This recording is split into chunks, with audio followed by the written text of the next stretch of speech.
Hola, ¿cómo les va? El ayuno y los hipócritas, el ayuno y el bautismo, el ayuno y la santidad, el ayuno y la ayuda al necesitado, el ayuno y la oración, el ayuno y las pruebas, el ayuno que pide Dios, el ayuno en la Biblia. Esto y más en el capítulo referente a la vida Che y el ayuno. Acompáñame escuchando el resto del video.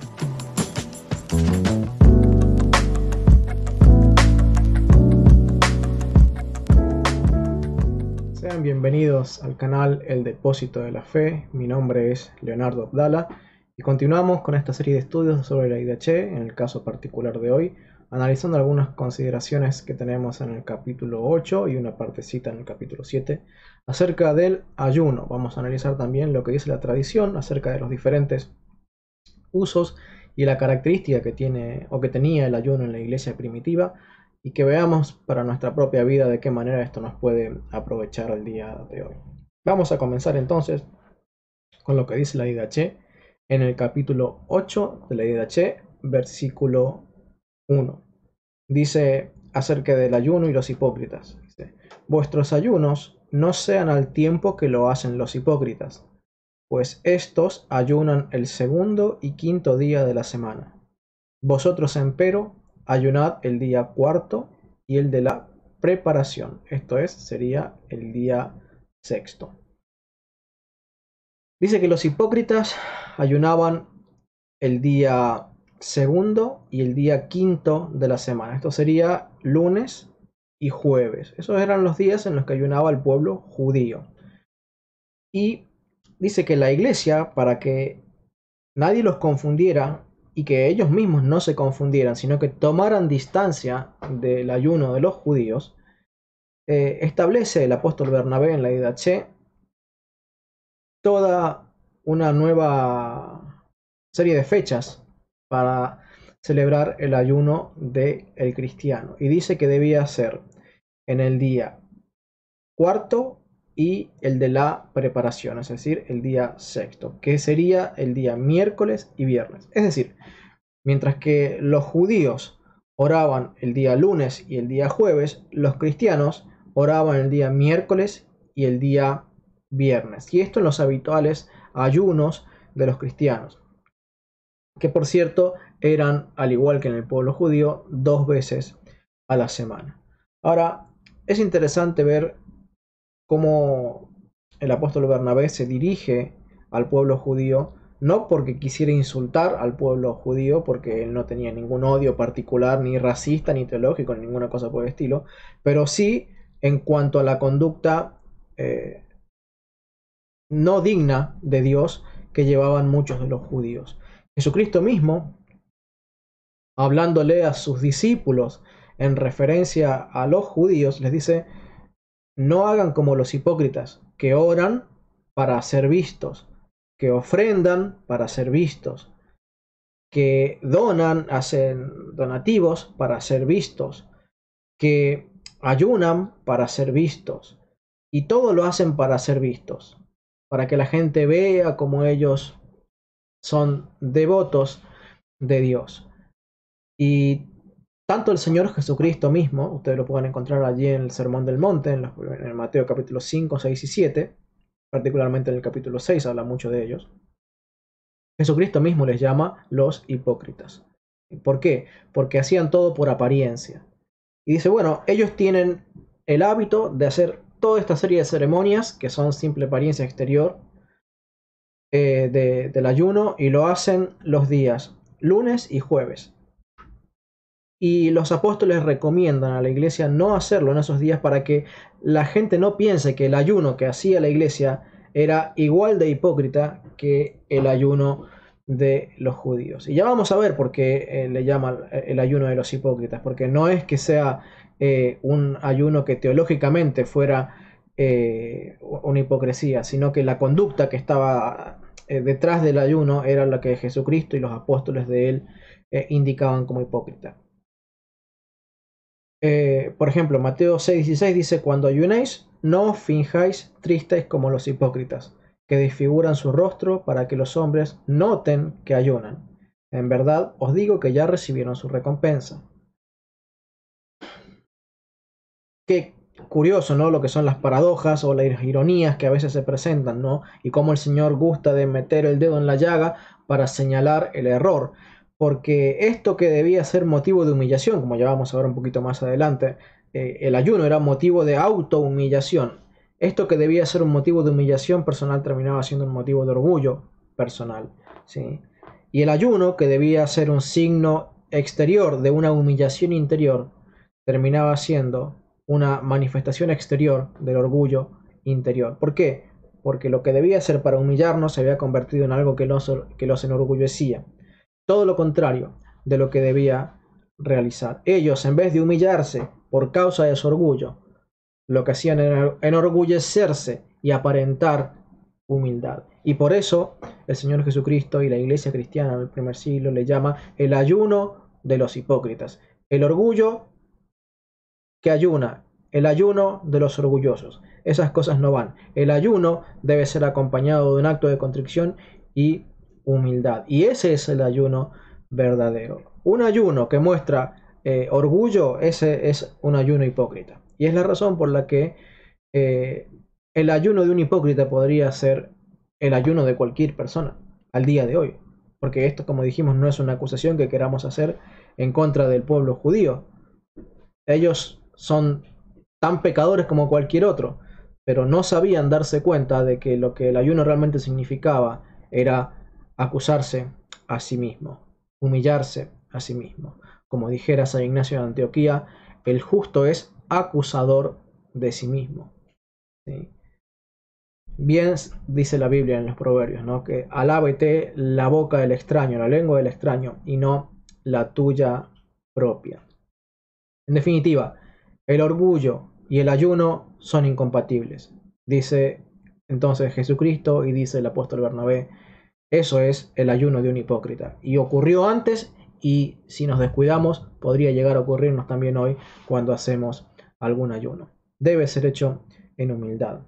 Dice Lucas 18:11, el fariseo, quedándose en pie, oraba para sus adentros. Oh Dios, te doy gracias porque no soy como los demás hombres, ladrones, injustos, adúlteros, ni como este publicano. Dice Lucas 18:12, ayuno 2 veces por semana, pago el diezmo de todo lo que poseo. Esto es lo que el Señor Jesucristo revela también en Lucas capítulo 18 como el ayuno de una hipócrita. Una persona que se jactaba de sí mismo. Cuando oraba, no oraba para suplicarle a Dios su misericordia y su gracia, sino que dice, oraba consigo mismo, se alababa a sí mismo, se engrandecía a sí mismo. Y esa es la peor oración, porque la oración que gusta a Dios es la oración que se eleva con humildad, reconociendo nuestra necesidad, reconociendo nuestra dependencia de Él y del poder de su gracia. Simplemente la iglesia restituyó el verdadero sentido del ayuno, y para que la gente no se confundiera con aquella clase de ayuno orgulloso y entendiera que hay un ayuno de los humildes, es que decidió la iglesia cambiar los días del ayuno. Dice también la Didaché en el capítulo 1, versículo 3. Bendecid a los que os maldicen y rogad por vuestros enemigos, y aún ayunad por los que os persiguen, pues ¿qué gracia tiene que améis a los que os aman? ¿No hacen esto también los gentiles? Esta frase, ¿no hacen también eso los gentiles?, es una frase que también encontramos en el Sermón del Monte, justamente en relación a que los hipócritas decían ser religiosos, pero amaban a los que los amaban y aborrecían a los que los aborrecían. Y dice Jesucristo, no, dice, yo os digo, amen a los que los aborrecen, oren por los que los persiguen. Y orar por lo que los persiguen, como vamos a ver un poquito más adelante, también implica ayunar por los que los persiguen. Y así lo enseña la Didaché. Dice, aún ayunad. Dice, ellos los maldicen, rueguen por vuestros enemigos y aún hagan ayuno por los que los persiguen.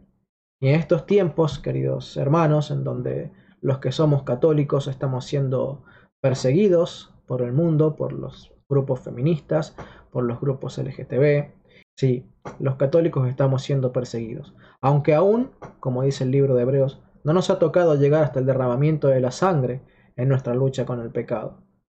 Ellos habían en muchos casos sufrido el despojo de sus bienes, en otros casos el menosprecio, en otros casos el tener que partir corriendo de una ciudad a otra por causa de la persecución, pero aún no les había tocado llegar al punto de tener que entregar su vida por Cristo. La iglesia de hoy está siendo perseguida y en muchos casos han tenido que dar su vida por Cristo, pero es muy habitual al día de hoy el menosprecio, el ser expulsados, el ser censurados.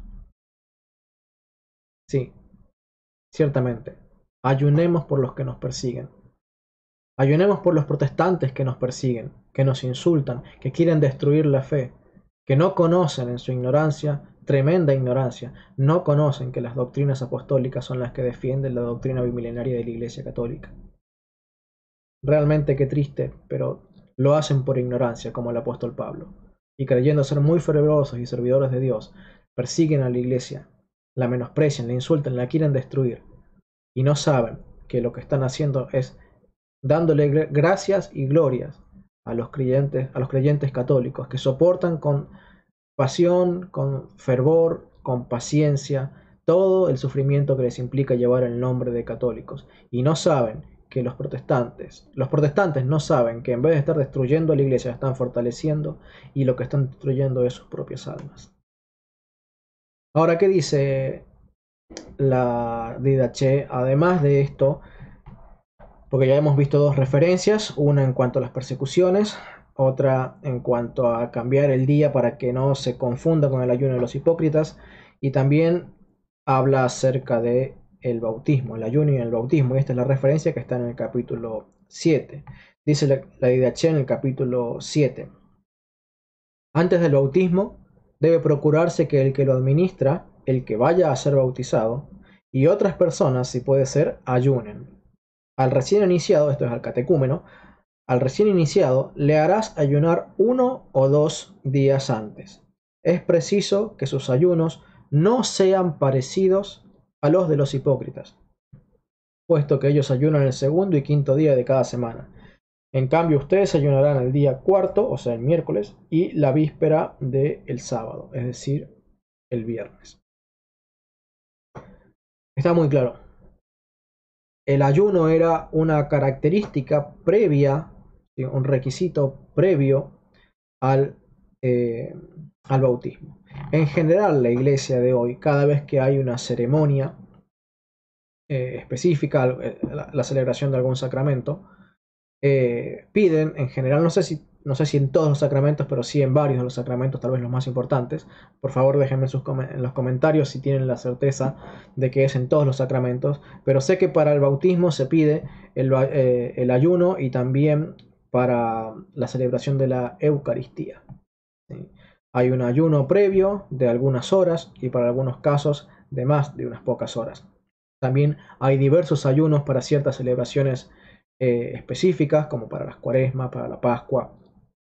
El ayuno era una característica de la iglesia primitiva, pero no como algo simplemente voluntario que se debía hacer si se quería, sino que el clero, es decir, los pastores de la iglesia, los obispos, estaban continuamente incitando e invitando al pueblo a hacer ayunos, cosa que en los evangélicos en general no ocurre. No puedo decir de los luteranos, de los presbiterianos, ni de anglicanos, ni otras ramas, pero en general no hay un fuerte énfasis de parte de los evangélicos en el tema del ayuno, y mucho menos con el ayuno como lo enseña la Biblia y la tradición.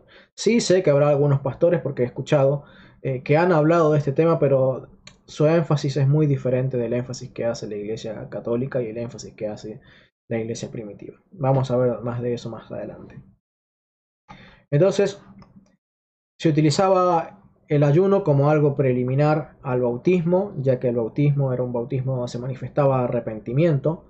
Era lógico, bueno y santo que también ese bautismo estuviera acompañado del ayuno, para mostrar un arrepentimiento aún también más profundo, una humillación personal de aquella persona que quería ser lavada y regenerada. Y así también lo dice Justino Mártir, hablando de la regeneración y el bautismo. Dice San Justino Mártir en su apología: quienes se convencen y aceptan por la fe que es verdad lo que nosotros enseñamos y decimos, lo que nosotros enseñamos y decimos, y prometen ser capaces de vivir según ello, se les instruye a que oren y pidan con ayunos el perdón de Dios por sus pecados anteriores. Y nosotros oramos y ayunamos juntamente con ellos. Luego los llevamos a un lugar donde haya agua y bueno, y ahí empieza la explicación acerca del bautismo.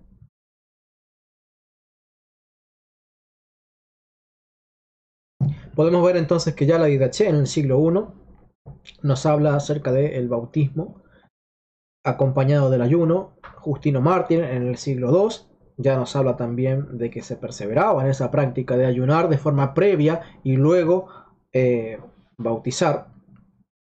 Pero es interesante destacar algunas cositas que dice aquí Justino Mártir. Dice: a quienes se convencen y aceptan por la fe que es verdad lo que nosotros enseñamos y decimos. ¿Qué enseñaba y decía Justino Mártir? Justino Mártir decía que la Eucaristía era el cuerpo y la sangre de Jesucristo. Justino Mártir hablaba de una única iglesia. Hablaba de una iglesia que tenía una religión. Justino Mártir era católico. Defendía las doctrinas de la iglesia católica. Pueden buscarlo, pueden leerlo, están online sus escritos, pueden buscar la apología de Justino Mártir, también los diálogos con Trifón, y allí se encontrarán la doctrina, algunos de los temas enseñados por la Iglesia Católica. ¿Y qué dice Justino Mártir? A quienes se convencen de eso, a ellos la Iglesia los bautiza. Es decir, Dios es trino, como enseña la Iglesia Católica. Justino creía en la Trinidad. Dios es trino. ¿Estás convencido de que Dios es tres personas en uno? Sí. Bueno, te podemos bautizar. No, yo no creo que Dios es trino. Yo creo que Dios Padre es uno y que Jesucristo no es Dios. No. No te bautizaba a la iglesia. No pertenecías a la iglesia. No eras cristiano. Pertenecías a alguna secta. Pero la iglesia no te bautizaba. No, yo creo que la salvación es solamente por fe, que no hace falta las buenas obras. No, la Iglesia Católica no enseña eso, decía Justino. Si vos no crees que tenés que hacer buenas obras para salvarte, entonces no te vamos a bautizar. Porque aquí dice, a quienes están convencidos de que lo que enseñamos y decimos y prometen ser capaces de vivir según ello, a ellos los bautizamos. No, pero yo no creo en la tradición. A mí háblame solo de la Biblia. Bueno, San Justino Mártir no creía con solo la Escritura. Justino Mártir creía en la tradición apostólica. Pero no estás de acuerdo con Justino Mártir. Bueno, entonces no perteneces a la Iglesia Católica porque él no te hubiera bautizado. Tendrías que estar de acuerdo con la enseñanza de Justino Mártir para que bueno, no sé si él bautizaba porque él no era sacerdote, pero para que los sacerdotes que le enseñaron a Justino Mártir la doctrina de la Iglesia Católica te bautizaran, ¿sí? Debías estar de acuerdo con lo que enseñaba la Iglesia Católica, es decir, que el bautismo era para perdón de pecados, para regeneración, que era el momento del sello del Espíritu Santo, que limpiaba el pecado original, etcétera, etcétera, etcétera, etcétera. Solo a los que se convencen de que la doctrina de la Iglesia Católica es la correcta y la verdadera, solo a ellos la Iglesia bautiza. Los demás simplemente se bañaron. Se mojaron, salieron, hicieron un acto exterior, pero Dios, el Espíritu Santo, allí no operó, porque solamente a los que se bautizan creyendo en la verdad de la Iglesia Católica son real y verdaderamente bautizados. Dice San Ambrosio en el Sermón 3, capítulo 148. En otros tiempos del año hay algunos ayunos por los cuales se merece premio si se observa. Mas en Cuaresma peca el que deja de ayunar. Los otros ayunos son voluntarios, pero los de Cuaresma son de obligación. A los otros nos convidan, pero a estos nos obligan. Y no tanto son precepto de la Iglesia, sino como del mismo Dios. Muchas cosas interesantes para mencionar. Primero, que ya la antigüedad de la fiesta de la Cuaresma, que de hecho todavía es mucho más antigua, siglos más antigua que San Ambrosio. La podemos encontrar, algún día voy a hacer un video acerca de la Cuaresma. La podemos encontrar en los primeros siglos, a la celebración de la Cuaresma. Pero lo interesante es que habla de ya los ayunos obligatorios. Sí, los ayunos voluntarios existían, siempre la iglesia estaba invitando a las personas a hacer ayuno, pero no son obligación. Pero durante la Cuaresma, sí. Pero ya vamos a ver exactamente qué significa el verdadero ayuno, que es el que se debe practicar en la Cuaresma. Dice Clemente de Alejandría en su libro Extractos de Teodoto, hablando de la preparación del bautismo,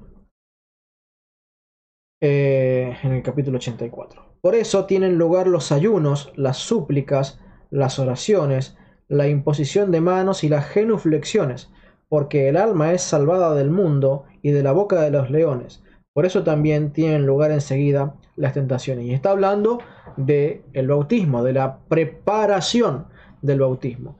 ¿Y qué se hacía en la preparación? Bueno, se ayunaba, se hacían súplicas, se oraba mucho en la previa del bautismo, durante el bautismo se imponían las manos y había actos de genuflexión, algo que los protestantes jamás van a hacer, y mucho menos un evangélico. El hecho de inclinar su cabeza delante del signo de la cruz, o de inclinar su cabeza delante de los obispos o del sacerdote que representa a Cristo. Ellos nunca lo van a hacer. Ellos van a decir que es idolatría. Lo que no saben es que ya en el siglo II, en el siglo III, ya existía la genuflexión. De hecho, hay cartas de San Clemente Romano, no Clemente de Alejandría, sino San Clemente Romano, siglo I, donde se demuestra que los cristianos se arrodillaban delante de los obispos y le besaban las manos en respeto. De hecho, San Ignacio de Antioquía también habla de lo mismo acerca de que el sacerdote y el obispo son los representantes de Dios y por eso el pueblo les rinde pleitesía, sana pleitesía, no idolatría, sana pleitesía, sano honor con las genuflexiones. Y no solamente delante del obispo, sino también delante de los símbolos sagrados que tenía la iglesia. Porque si no, ¿ante qué genuflexionarse? Si no había símbolos sagrados y cosas sagradas ante las que genuflexionarse, ¿por qué harían genuflexiones si no fuera que existía ya la simbología sagrada? El símbolo de la cruz y otros símbolos sagrados más. Bueno, pueden dejar sus comentarios, hacer sugerencias, opiniones, encontrar aportes tal vez de la patrística que hablen de estos temas. No se olviden por favor de dejar sus comentarios que ayudan mucho a que otros también se nutran de aportes que hace la comunidad, que yo estoy seguro por lo que veo en los suscriptores que muchos de ellos son muy estudiosos y agradezco que realmente esa clase de hermanos católicos sean los que ven mi canal. Dejamos de lado el tema del ayuno y el bautismo, ahora vamos a hablar acerca del ayuno y la ayuda al necesitado. Este es otro aspecto del ayuno que estaba mandado por la iglesia y aconsejado también por lo que dice la misma Biblia. Y vamos a ver que esto que enseña la iglesia católica no está reñido en lo absoluto con lo que enseña la Biblia. Y si algún hermano separado está escuchando este video, se van a dar cuenta de que sí, tal vez en la iglesia evangélica o protestante se hace alguna mención de estas cosas, pero en general es un énfasis muy superficial y muy aislado, muy aislado. Dice la segunda carta del apóstol Clemente. Perdón, sí, apóstol no porque fuera de los 12, sino porque era un delegado apostólico, ¿no? Un discípulo apostólico y papa de la iglesia. Segunda de Clemente dice, el dar limosna es, pues, una cosa buena, como el arrepentirse del pecado. El ayuno es mejor que la oración, pero el dar limosna mejor que estos dos, porque el dar limosna quita la carga del pecado. Y de esto ya hablamos en el segundo video de la serie sobre la IDH, cuando hablábamos acerca de la limosna que podía perdonar pecados, y hablamos también un poquito sobre el purgatorio. Ustedes pueden encontrar toda una serie de estudios que hemos venido haciendo de la IDH en los videos previos que están en mi canal. Dice entonces, la limosna es mejor que el ayuno y que la oración porque la limosna quita la carga del pecado. Pero nos concentramos ahora en este caso en el tema de el ayuno.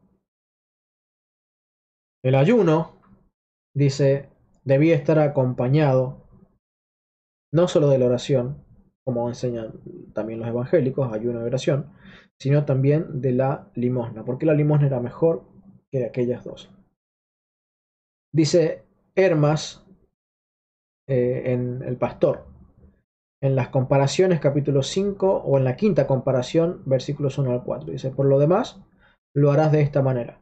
Después de cumplido lo que queda escrito, el día que ayunes no tomarás sino pan y agua, y de la comida que habías de tomar calcularás la cantidad de gasto que correspondería aquel día y lo entregarás a una viuda, a un huérfano o a un necesitado. Y te humillarás de manera que quien tomare de tu humillación sacie su alma y ruegue por ti al Señor. Bueno, esto es algo que además es bíblico, yo no tengo anotada la cita, pero el apóstol Pablo enseña que cuando uno hace algo por otra persona, recibe en retribución las oraciones que suben a Dios en acción de gracias por la acción que hizo esa primera persona. Y aquí también el pastor de Hermas, el libro del pastor de Hermas, enseña lo mismo. Que cuando vos das una ofrenda a alguien, ¿sí?, esa persona va a estar tan agradecida por haber suplido su necesidad que va a dar gracias a Dios por tu acción. Y Dios te va a bendecir por ello. ¿Esto es bíblico? Completamente. Es lo que enseña, por ejemplo, Hechos capítulo 10, cuando Dios envía a Pedro a hablarle a Cornelio y dice, Cornelio, tus oraciones y tus limosnas han subido a la presencia de Dios. ¿Y qué hizo Dios? Le envió el evangelio de verdad. Este Cornelio era un prosélito judío, pero la religión judía era indigna de tener una persona tan piadosa y tan genuina. ¿Y Dios qué hizo? Le envió el verdadero evangelio para que creyera. ¿Sí? Y Dios se acordó, dice la Biblia, Dios se ha acordado de tus oraciones.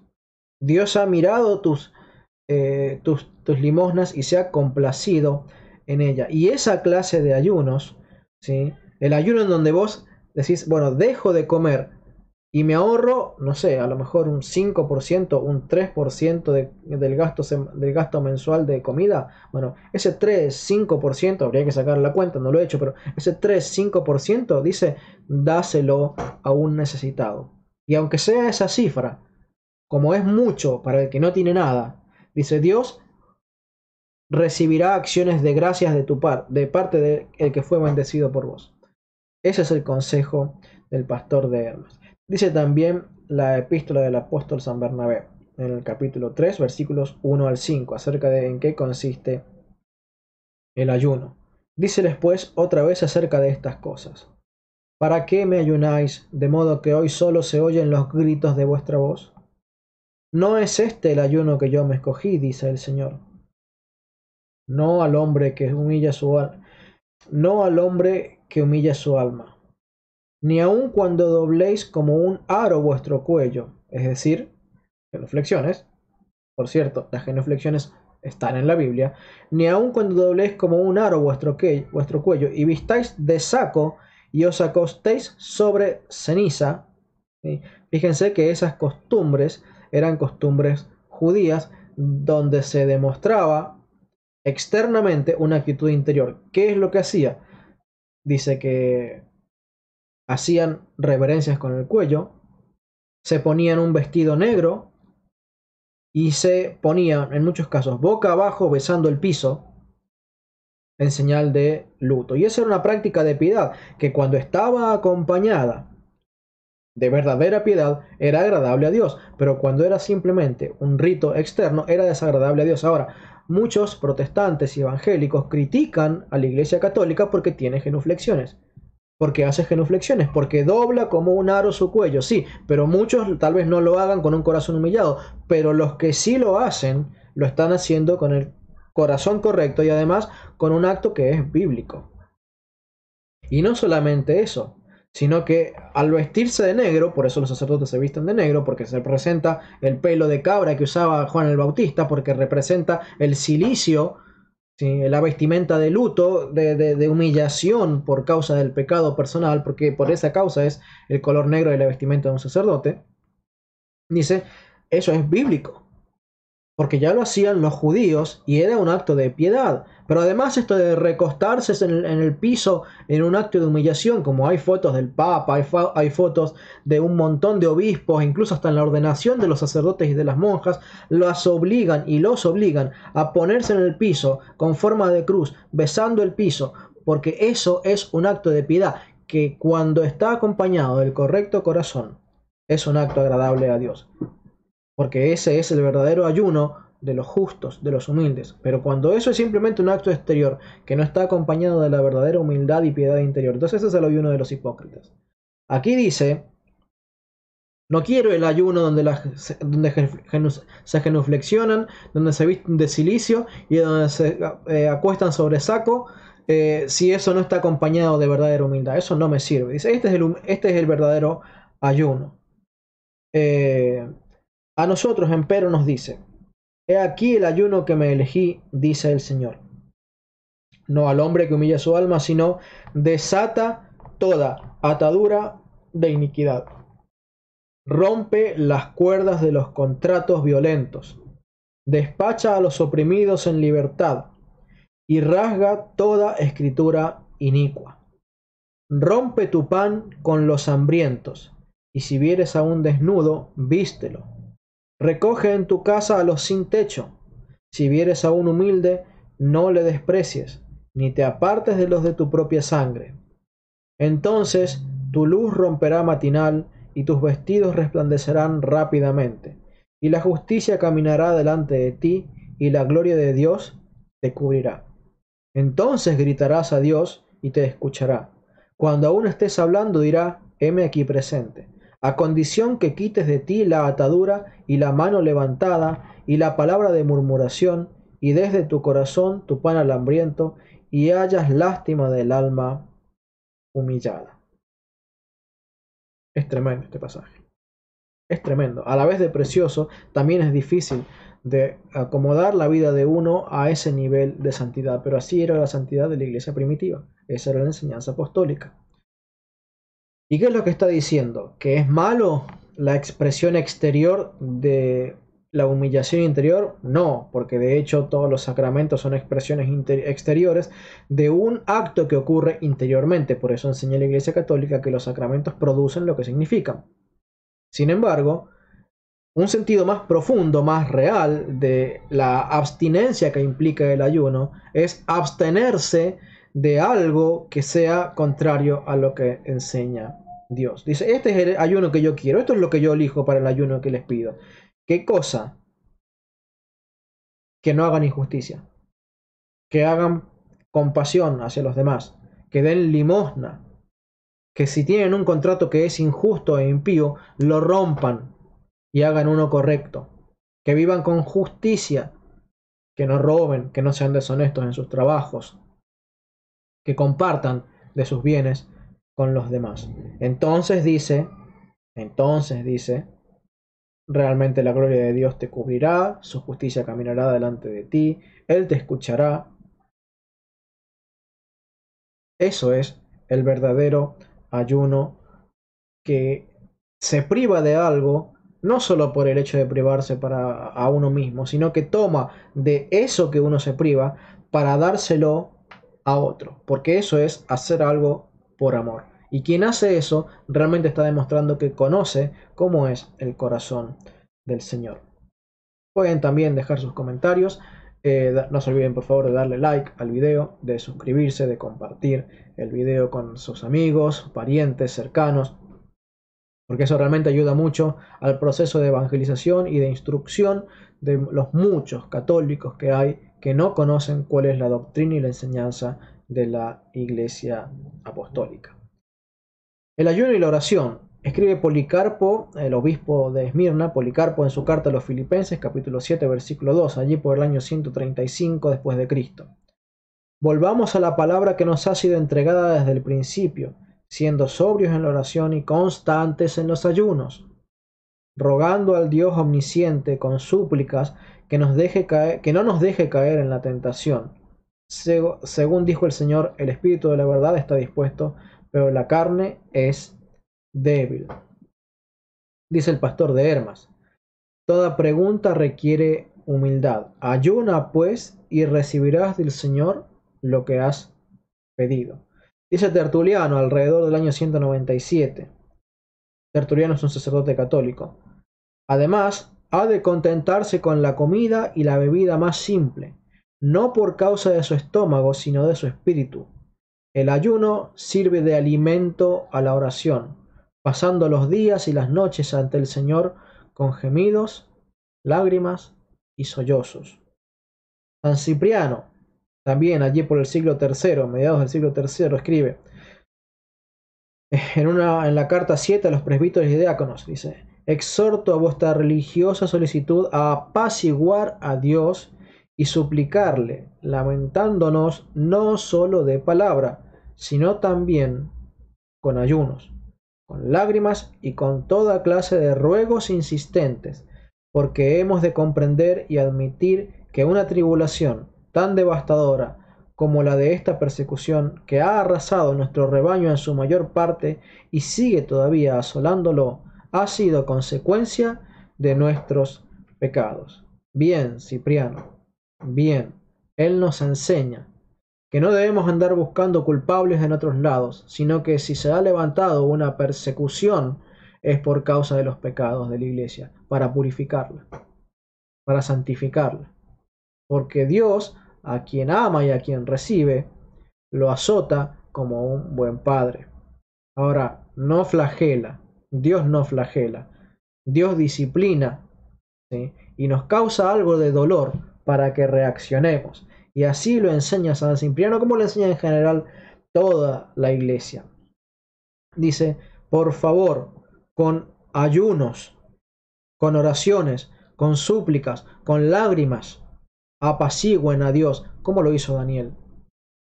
Como lo hizo Daniel, que ayunando, que con súplicas, que con ruegos, logró que se le revelaran las visiones que le librarían a él y que darían pie para luego el retorno de Israel, de los judíos, a su tierra.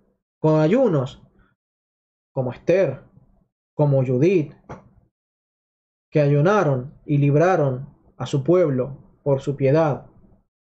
Con ayunos, como Jesucristo, preparándose para ser tentado y soportar la tentación. Que ayunen, como Pablo, que dice que ayunaba y que ayunaba mucho, y no lo hacía para jactarse, sino porque lo necesitaba. Porque el ayuno es una práctica del Nuevo Testamento, no solo del Antiguo Testamento, sino también del Nuevo Testamento, y la iglesia primitiva hace mucho énfasis en el ayuno. Nosotros deberíamos ir acomodando nuestras vidas para realmente practicar con más frecuencia los ayunos, y mucho más en estos tiempos. En estos tiempos en los que hay una pandemia de un bichito que, más dañino o menos dañino, según quien lo diga, lo cierto es que nos está afectando mucho. No tanto como por la enfermedad, como por la pobreza que genera o por las complicaciones y limitaciones para poder asistir a misa y todos los cambios que se están produciendo a raíz de esta supuesta pandemia. Ahora bien, cual fuera la causa real, lo cierto es que esto nos está afectando como pueblo católicos. Y nos enseña Cipriano a mirar esto no culpando a los demás, porque nada hace Dios sin que piense en el beneficio que hace a su iglesia. Y Cipriano dice: apaciguemos a Dios. En las persecuciones, en los flagelos, en las angustias, oremos, ayunemos, supliquemos a Dios. Dice Tertuliano en el Apologético: en cambio nosotros, secos por los ayunos y exprimidos por todo tipo de continencia, apartados de todo goce, revelándonos en saco y ceniza, importunamos al cielo, conmovemos a Dios. Bueno, dice lo mismo Tertuliano, siglo II, que San Cipriano. Habla de conmover el corazón de Dios por medio de nuestros ayunos, pero el verdadero ayuno. de apaciguar a Dios. Pero quiero rescatar algo que probablemente se le pasa por alto a los evangélicos. Ojalá lo noten. Dice que ellos se vestían de saco y ceniza, como los sacerdotes que usan sotana negra. ¿Dónde está esto de la sotana? Bueno, son las mismas prácticas de los judíos de vestirse de saco y ceniza en señal de un ayuno continuo. Bueno, no es que los sacerdotes no coman nunca o estén las 24 horas del día, los 7 días de la semana ayunando. No, pero la vestimenta de ellos nos recuerda a todos nosotros. El vestirnos de saco y de cilicio, de humildad, de reflexionar si estamos pecando contra Dios. Y que tal vez por eso nos ha sobrevenido todo esto sobre nosotros. Dice Tertuliano entonces, que estábamos exhaustos de los ayunos. Y en esos ayunos, ¿cómo nos vestíamos? Con saco y ceniza, suplicando al cielo, tratando de que Dios se compadezca de nosotros. Pueden por favor dejar qué opinan en los comentarios para que la comunidad también se pueda ver beneficiada de otros textos, tal vez de cosas que por tiempo yo no menciono, que enseña la iglesia en su catecismo, etc. Porque, por cierto, enseña y mucho la iglesia acerca del ayuno, pero bueno, este canal es un canal de patrística y muchas veces no nos queda tiempo, para no hacer videos tan largos, de mencionar todos los aspectos del ayuno. El ayuno y la santidad. Dice Clemente de Alejandría en su estromata, en la sexta estromata, capítulo 102, versículo 3. Dice, los ayunos indican la abstención de todos los males en general, de obra, palabra y del pensamiento mismo. Es decir, cuando Clemente y los cristianos de la iglesia primitiva ayunaban, no solamente era la abstinencia de comida, era también la abstinencia del mal. Y la abstinencia del mal tiene como objetivo la consagración al bien. Es decir, Dios no nos pide que nos quedemos vacíos, sino que nos apartemos de lo malo y nos acerquemos a lo bueno.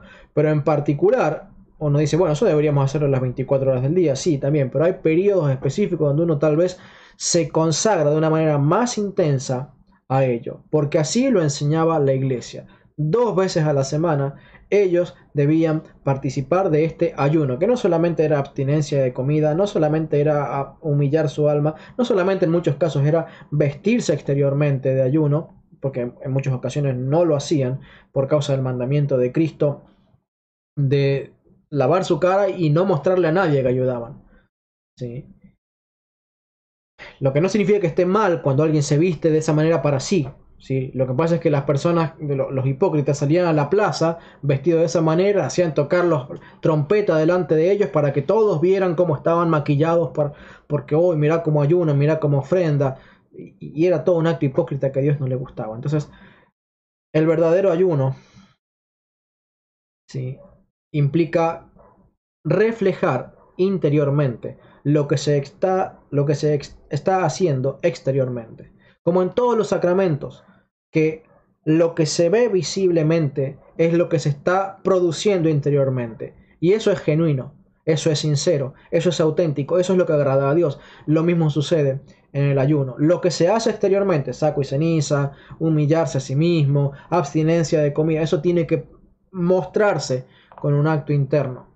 Abstinencia del mal, consagración al bien, de forma específica, particularmente en esos momentos. Dios no nos pide que le demos toda nuestra comida al pobre. Dice, bueno, cuando ayunes, eso que te ahorraste, ¿sí?, convertilo en limosna.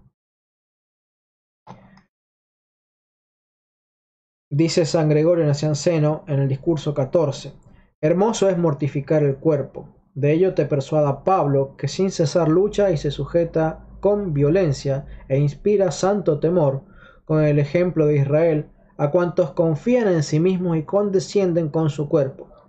Que te persuada el mismo Jesús con su ayuno, su sometimiento a la tentación y su victoria sobre el tentador. Dice el pastor de Hermas en la tercera comparación. Los ayunos agradables a Dios son: no hagas el mal y sirve al Señor con corazón limpio. guarda sus mandamientos, siguiendo sus preceptos, y no permitas que ninguna concupiscencia de mal penetre en tu corazón. Si esto haces, tu ayuno será grato en la presencia de Dios. Bien, hermanos. Esto es lo que debiéramos hacer con mucha más frecuencia nosotros los cristianos católicos. ¿Sí? ¿Queremos hacer un ayuno agradable?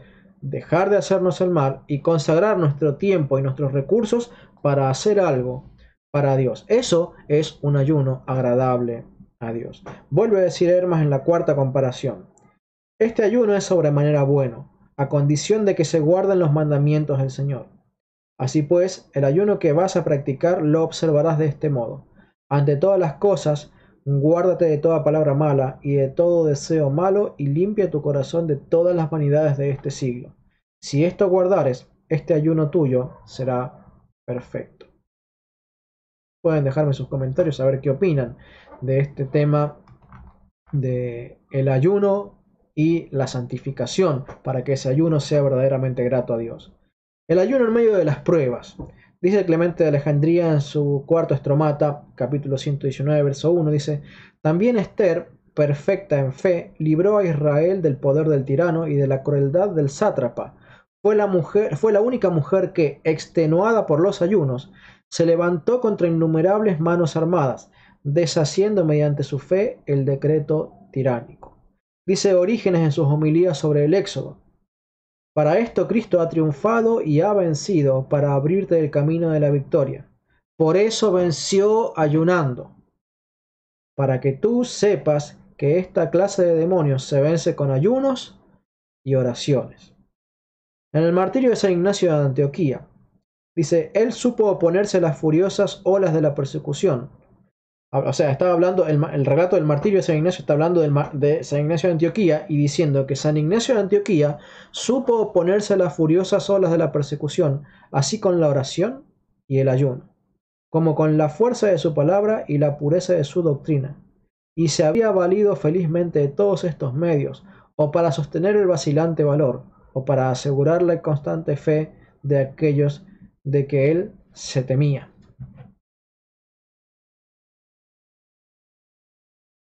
Dice el martirio de San Teodoto: y así Teodoto empleó el ayuno para combatir el deleite, la templanza para defenderse de los movimientos de la carne, y la limosna para quitar a las riquezas del poder de ofuscarlo. Notemos en cuanto a las pruebas, las tentaciones y las persecuciones, cómo el ayuno fortalece y fue utilizado por los grandes vencedores y destacado como una de las armas poderosas que utilizaron los grandes vencedores para justamente vencer al tentador. Yo en lo personal debo aprender mucho de estos hombres y del ayuno. Ahora, ¿puede haber abusos en el ayuno? Sí, ciertamente. Vamos a ver un poco. Dice San Basilio el Grande sobre la verdadera virginidad, en el libro sobre la verdadera virginidad, capítulo 27. Así como es peligroso pasar los límites de la templanza en el comer, también está fuera de razón abatir demasiado el cuerpo con abstinencias excesivas, inutilizándole para todo lo bueno por haberle enflaquecido demasiado. Estamos, pues, obligados a cuidar de nuestros cuerpos.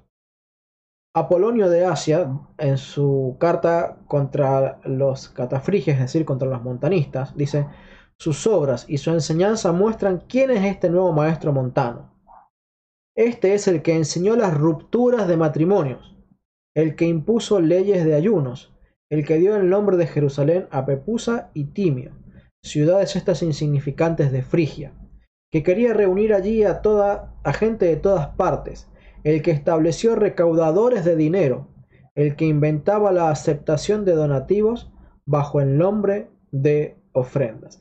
Ya hemos hablado en otro video acerca de los montanistas. Les voy a dejar aquí en la tarjeta la referencia a ese canal en donde hablamos un poquitito de los falsos profetas que tenían los montanistas, como para que se enteren un poquitito más, pero en general les resumo que los montanistas se parecían en su estilo a los pentecostales de hoy.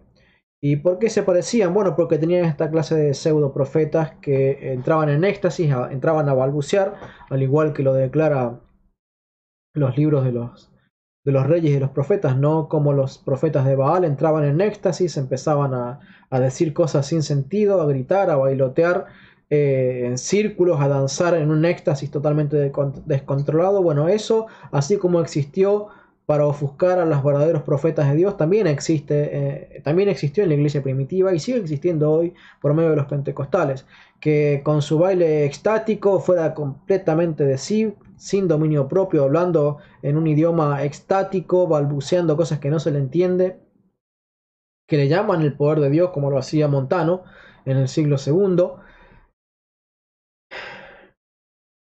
¿Qué enseñaba Montano? Que debían romperse los matrimonios. Además tenía un nivel de abstinencia en cuanto a la castidad que la iglesia no enseñaba, que los apóstoles no enseñaron, pero él se inventó, enseñó las rupturas de los matrimonios y cierto grado de castidad que la iglesia no pedía. Impuso leyes de ayunos. ¿Por qué? Porque ahora exigían 3 ayunos a la semana. Así es, en el montanismo se exigía los ayunos por triplicado. El que dio el nombre de Jerusalén prepucio de Timio, y que quería reunir allí a gente de todas partes, porque estos eran catastrofistas. Ellos eran: el Señor ya viene, el Señor ya viene. Y como el apóstol Pablo les escribe a los tesalonicenses: no se dejen engañar por aquellos mentirosos que dicen que el Señor ya viene, que el Señor aparece en cualquier momento. Porque dice Pablo, dice, el anticristo no vendrá sin que antes se manifieste el anticristo. Pero bueno, los montanistas agarraban, al igual que los dispensacionalistas, y su rapto secreto, diciendo: no, no, pero el Señor viene, su venida es inminente, puede aparecer en cualquier momento. Bueno, sí, ciertamente puede aparecer en cualquier momento, pero tiene que aparecer primero el anticristo. Si no aparece el anticristo, y la iglesia será capaz de distinguir la aparición del anticristo, porque va a sufrir la persecución cual no existió jamás, ¿sí? Después de que aparezca el anticristo, entonces sí, la venida del Señor será posible. Pero los montanistas se equivocaban al querer reunir a la gente de todas las partes con un mensaje catastrófico. Dice: terremotos, catástrofe aquí, problemas allá, el Señor está viniendo. Y así, por medio del miedo, conseguía adeptos. Pero además hay algo más que se parece a los pentecostales, porque ese mensaje catastrofista de los pentecostales, que el Señor ya viene, su venida es inminente, que se va a llevar a la iglesia, que el rapto secreto, ese mensaje que también lo tenían de una manera similar, porque no existía el rapto secreto en esa época, pero de una manera similar, algunos conceptos catastróficos de parte de estos falsos profetas montanistas existían en los montanistas del siglo segundo, como existen con los pentecostales de hoy.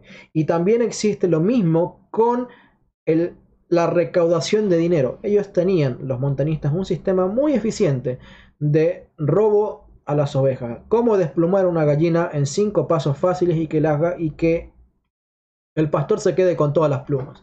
Cómo esquilar a las ovejas y que las ovejas se queden sin la lana y toda la lana se la quede el pastor.